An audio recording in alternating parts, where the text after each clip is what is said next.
Assalamualaikum warahmatullahi wabarakatuh. Selamat pagi anak-anakku semua. Apa kabar? Bapak harap di pagi hari ini kalian baik-baik saja dan dalam keadaan sehat walafiat. Amin. Sebelum memulai pembelajaran hari ini, marilah kita bersama-sama berdoa menurut agama dan kepercayaan masing-masing. Saya pimpin berdoa. Berdoa mulai. Sudah selesai? Anak-anakku sekalian, sebelum masuk pembelajaran, Bapak akan mengecek kehadiran absen. Oh, iya. Hari ini cuma Akmal yang tidak hadir. Rasanya kurang sehat. Kita doakan saja. Semoga Akmal cepat sehat kembali dan kembali belajar seperti biasa. Baik anak-anakku, pada mata pelajaran pemeliharaan sasis sepeda motor, kali ini kita masuk dalam pembahasan sistem suspensi. Pada sistem suspensi sepeda motor terdapat 3 fungsi. Yang pertama, menghubungkan roda dengan rangka. Yang kedua, menyerap guncangan akibat kondisi jalan. Yang ketiga, tentu saja mengurangi ayunan pegas. Kita bisa lihat pada gambar nomor 2, diagram jika hanya memakai pegas saja atau hanya per. Ayunan akan lebih banyak dan lama. Bayangkan jika kita mengendarai sepeda motor yang tanpa sistem suspensi atau peredam kejut. Motor kita akan berguncang lebih lama dan mengurangi traksi tentu saja. Di gambar nomor 3, ini adalah diagram jika menggunakan peredam kejut atau sistem suspensi pada sepeda motor. Ayunan lebih sedikit dan traksi akan lebih nyaman. Anak-anakku sekalian, pada sepeda motor terdapat 2 suspensi yang kita pakai. Ada suspensi depan dan belakang. Pada slide kali ini adalah gambar suspensi belakang. Ada 2 jenis. Yang pertama adalah peredam kejut yang menggunakan grease atau gemuk atau stempler. Di gambar yang kedua adalah peredam kejut yang menggunakan oli. Kita bahas peredam kejut yang menggunakan oli. Pada langkah penekanan terjadi ketika kendaraan kita, motor kita melewati jalan yang bergelombang atau berlubang. Terjadilah langkah penekanan. Pada langkah penekanan ini, katup akan menekan oli dan melewati celah orifis. Dan ketika pengembalian, katup naik terdorong oleh pegas. Oli yang tadi melewati orifis kembali ke ruang oli kembali. Oke, sekarang kita lanjut ke suspensi depan. Di sini ada garpu teleskopik. Bentuknya seperti ini. Ini adalah garpu teleskopik. Kita bongkar saja ya. Terdapat pipa pop atau pipa garpu atau aso. Terdapat pegas, juga suling-suling. Itu jelaskan dalam suling-suling ini terdapat pop piston. Di sini di atas ada lubangnya. Juga terdapat pre-valve. Biasanya terbuat dari plastik atau fiber. Di bawah sini terdapat lubang kapiler yang disebut coil lock piece. Sekarang kita lanjut ke cara kerja garpu teleskopik. Pada saat pipa garpu bergerak menekan, oli dari ruang B mengalir melalui lubang pada pipa garpu menuju ruang C. Oli juga mengalir melalui pre-valve menuju ruang A. Tahanan oli yang mengalir inilah yang menahan gerakan kejut. Kita jelaskan yang mana ruang A, yang mana ruang B, yang mana ruang C. Ruang A terdapat pada pipa garpu atau aso. Sedangkan ruang B terdapat pada bottom. Ini disebut bottom. Dan ruang C terdapat pada suling-suling. Nah, pertama gini cara kerjanya. Ketika as menekan, oli dari bottom inilah dari dalam bottom yang masuk ke ruang kapiler. Naik ke sini, nah masuk ke ruang A. Ruang A berada dalam tabung shock ini. Sekarang langkah rebound. Apa itu langkah rebound? Yaitu langkah naik. Kalau tadi langkah tekan atau saat menekan, nah sekarang saat pipa ini naik. Di sini pada langkah naik, rebound struk dari ruang A mengalir menuju ruang C. Melalui lubang port piston bagian atas, pada saat gerakan yang lebih kuat, oli mengalir dari ruang C menuju ruang B.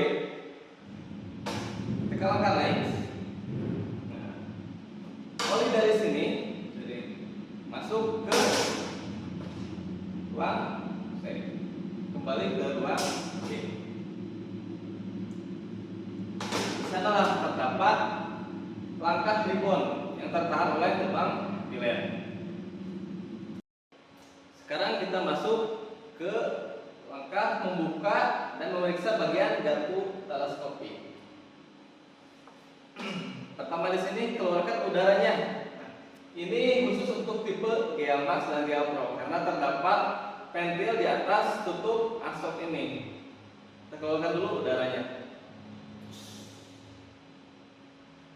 Kemudian kendorkan soket bolt bawah sambil bottom dijepit oleh ragum dan dilapisi kain lap. Yang dimaksud bolt itu, nah ini baut yang ada dalam sini. Lepaskan tutup garpu lalu keluarkan pegas. Nah, gas sudah keluar dari pipa stok ini atau pipa gas ini. Lepaskan soket bolt dengan kunci heksagonal. Nah, di sini ya kita gunakan kunci heksagonal atau kunci L nomor 6. Buka dashil dan snap ring. Snap ring itu dan dashil ini adalah seal debu ya. Nah, di sini ada seal, ada snap ring penahan seal shock.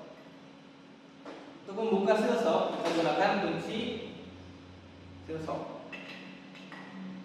Gampang kan? Setelah proses pembongkaran, kita lanjut ke proses pemeriksaan komponen sistem suspensi.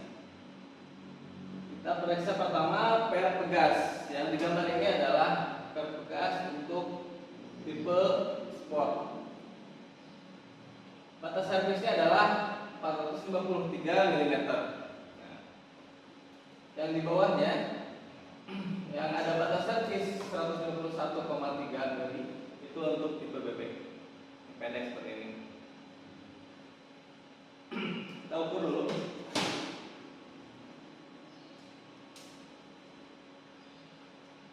Untuk pegas ini panjangnya 288 mm. Jadi ini masih layak pakai. Belum mencapai batas servis. Ketika sudah memasuki batas servis, nah, pegas ini lebih pendek. Nanti dia akan memendek. Sudah tidak ada pegas lagi. Itu memasuki batas servis. Sekarang periksa bottom dari kerusakan. Nah, bottom itu yang tadi kerusakannya dari keretakan. Retak lihat terjadi di sini saat pemasangan seal yang tidak benar, yang tidak menggunakan kunci yang semestinya. Biasanya terjadi keretakan di sini. Sekarang periksa bocor. Bocor itu biasanya dari sini. Ketika ada dari bautnya sudah tidak memakai lagi ring tembaga, bisa terjadi bocor atau terkena benturan. Itu tentu saja harus diganti ya. Periksa kehalusan dan keolengan dari as shockbreaker. Nah, keolengan itu ketika pipa ini sudah agak melengkung. Ketika dicek pakai dial, ini akan terjadi keolengan. Nah, ini juga menghambat pada proses suspensi. Ketika ditekan, tidak akan langsung semua.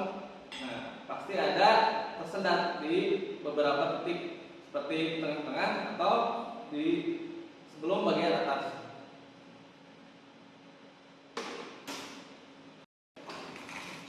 Kita lanjut ke pemeriksaan pipa. Di sini kita memeriksa keolengan pipa atau asok ini. Kita gunakan dial dan batas servisnya adalah 0,20 mm. Lanjut ke pemasangan oil seal. Di sini ada lubang oil seal. Kita langsung ke proses pemasangan oil seal. Yang pertama harus diperhatikan, lapisi seal oli dengan oil soap yang baru, jangan yang bekas. Pasang seal dengan tanda menghadap ke atas. Nah, di seal itu ada tandanya ya, jangan terbalik. Ketiga, masukkan seal ke tempatnya. Tempatnya di sini. Dorong seal dengan box seal gripper. Ada di gambar, kita bisa lihat. Pemasangan bolt soket dengan menggunakan lock tip. Nah, lock tip ini digunakan untuk pemasangan boltnya di sini, supaya tidak terjadi kebocoran saat pemasangan. Kita bisa lihat di gambarnya. Sekarang kita masuk ke proses pengisian oli from pump atau oli shock ini. Isikan oli garpu jenis ATF (Automatic Transmission Fluid) atau oli ngatik ya,